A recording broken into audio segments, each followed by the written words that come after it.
对方的后高手。是。注意看，武僧一龙居然被泰拳王打得东倒西歪，站不起来。一旁的裁判看到这一幕，立刻终止比赛，否则比赛再这么进行下去，武僧一龙绝对会被打进抢救室，小命不保。而台下的女粉丝看到偶像被打成这个样子，纷纷失声痛哭，现场瞬间乱成了一锅粥。赛事方也只能派人劝阻安慰，谁也没想到，一向以抗击打闻名拳坛的武僧一龙会被一脚爆头 KO。而一龙就此被 KO 的消息立刻传遍了整个搏击领域，更有一些职业选手踊跃报名，打算为武僧一龙出这一口恶气，其中就包含了今天的中国挑战者太极实战第一人韩飞龙。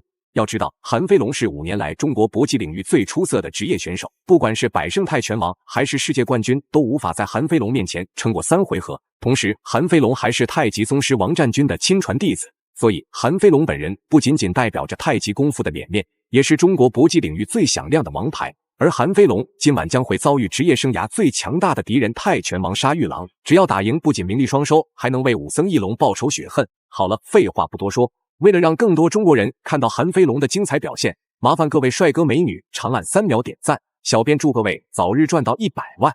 第一回合开始，灰色短裤就是中国选手韩飞龙，蓝色短裤就是泰国选手沙玉郎。光是看到沙玉郎的职业战绩就特别吓人。沙玉郎参加过262场比赛，就拿到了220场比赛胜利，再加上武僧一龙太过依靠自己的金钟罩铁布衫，这才在泰拳王沙玉郎面前吃了大亏，被 KO 送走。不过韩飞龙可不会走武僧一龙的老路轻视对手，更不会因为战绩不如沙玉郎而产生畏惧心理。毕竟韩飞龙也击败过不少成名已久的老拳王，只要韩飞龙发挥出最擅长的太极招式，那肯定能让自己落得不败之地。居然保持了强劲的实力啊！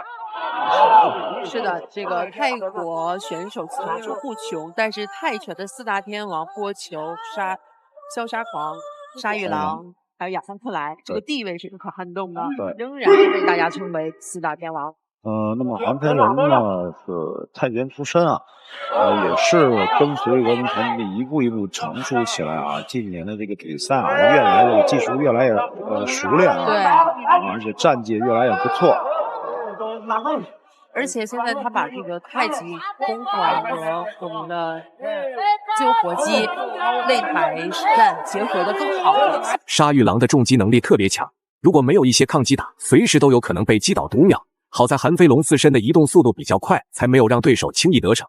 韩飞龙深知沙玉郎这家伙特别喜欢运用强硬的打法碾压对手，既然如此，韩飞龙更要发挥出太极中的以柔克刚打法，只有这样才能做到针对作用扩大比分。所以沙玉郎这家伙想要击倒韩飞龙绝非易事。不小的一个挑战。当然，如果今天挑战成功啊，也可以啊，这个一举成名。是的，但是韩飞龙呢，现在由于传统武术这个热潮吧，韩飞龙也是比较火的，而且他确实打出了自己的风格、自己的战绩，所以在网络上推广韩飞龙的点击量还都是非常高的。双方刚才一个是后手，一个转身摆，都互有命中啊。那么韩飞龙呢，这个在赛前啊，是因为狼王沙叶狼没有降重成功，被扣掉了1分，韩飞龙就是有1分的优势在手。大家都明白骄兵必败的道理，可是沙玉郎却浑然不知韩飞龙的退让只是为了更好的进攻。果不出所料，就在沙玉郎打算主动进攻的同时，韩飞龙朝着沙玉郎大腿狠狠来了一脚。就这样不可一世的沙玉郎迎来了今晚首次读秒倒计时。早在比赛称重仪式期间，沙玉郎就因为超重被扣除1分。这时候韩飞龙就已经与沙玉郎拉开了比分差距。接下来的比赛，韩飞龙只需继续稳固比分即可。很强，是的。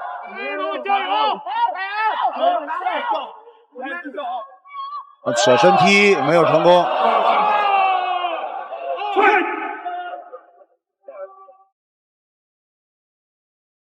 连续3腿4腿。比赛来到第2回合，韩飞龙这时候已经不满足防守反击所带来的比分，而是打算在这回合跟沙玉郎拼拳换脚，取得更大优势。韩飞龙依靠灵活的身法和太极功夫，很快就将沙玉郎的重击逐个化解。这个时间就不单单是中泰对抗赛那么简单，泰拳王沙玉郎貌似也被打出了火气，打算发挥全部实力击败 KKO 韩飞龙，绝对不能让这个中国小辈蹬鼻子上脸。一旦到换拳的时候，沙玉郎这个经验的优势就不复存在啊，所以我觉得韩飞龙应该多去跟对手做一些技术的拼打。不要跟他打这些技术，因为经验上沙一郎是相当的丰富。对，而且最近韩飞龙从他场上表现来看，我肯定能看出来他为这场比赛精心准备了很多。比如说他刚刚第一回合最后连续4个扫地是抓住了那个时间点，泰国这个反正就是几秒不会防守，但是连续了4个扫地。对比双方的战术打法各有不同，沙玉郎特别擅长站桩式打法，每次打出的拳头和腿法都势大力沉，特别恐怖。而韩飞龙为了对付沙玉郎，也想到了更好的针对性打法，那就是开始围绕沙玉郎游走试探。一旦对手露出破绽，韩飞龙都会立刻冲上去拳打脚踢，之后要么采取内围缠抱，要么迅速后撤。这种打法破四死神，方便攻守完备。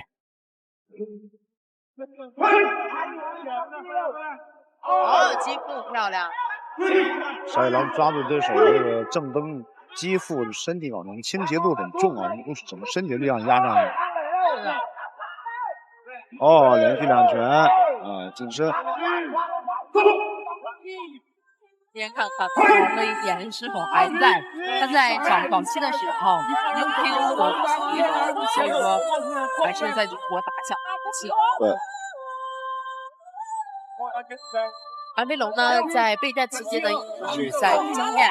我们知道，现在1月份中央院四川那边就是阴冷。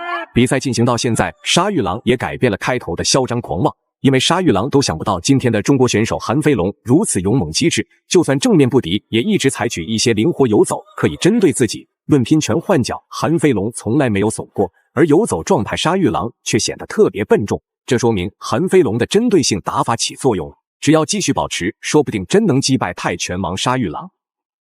沙一郎换拳。如果沙一郎这次再不发力的话，可能会要输掉这场比赛。我认为沙一郎一个是体重体现了他的态度，第二个是说他在场上的这种表现，体现出他在比赛之前并没有把韩飞龙放在眼里。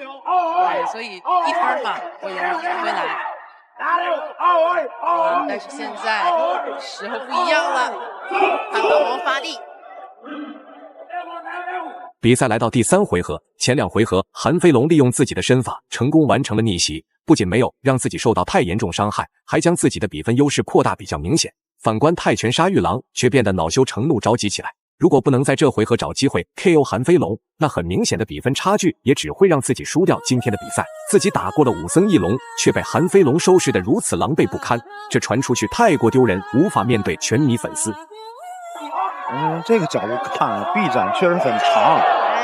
接腿挑摔。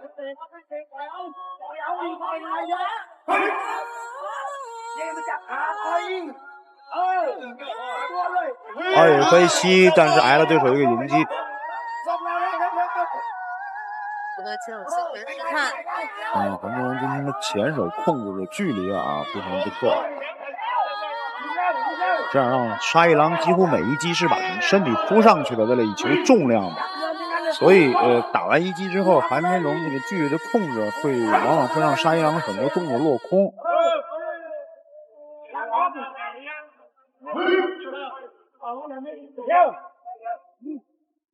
这个转向不错啊。沙一郎也是正如东尼指出来，开始慢慢发力了。是的。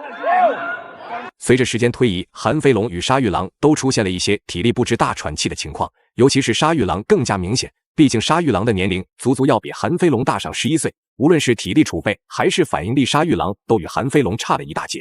只不过是沙玉郎技术更好，才能打满3回合。如果换做其他老拳王，说不定根本坚持不到现在就已经晕倒在擂台上。这悍将最近真的是水逆，他们的选手赵小雨，包括独轮功都是受伤没有办法参赛。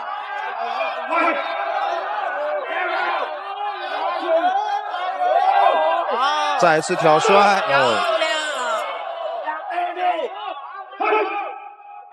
沙一郎这种体重也有所下降双方真的火力全开了，但是真的来不及了。下劈，比赛结束。自信，对。最后公布比赛结果，韩飞龙实至名归，赢下了比赛最终胜利。大家认为韩飞龙本场比赛表现如何呢？欢迎在评论区留言讨论，我们下期再见。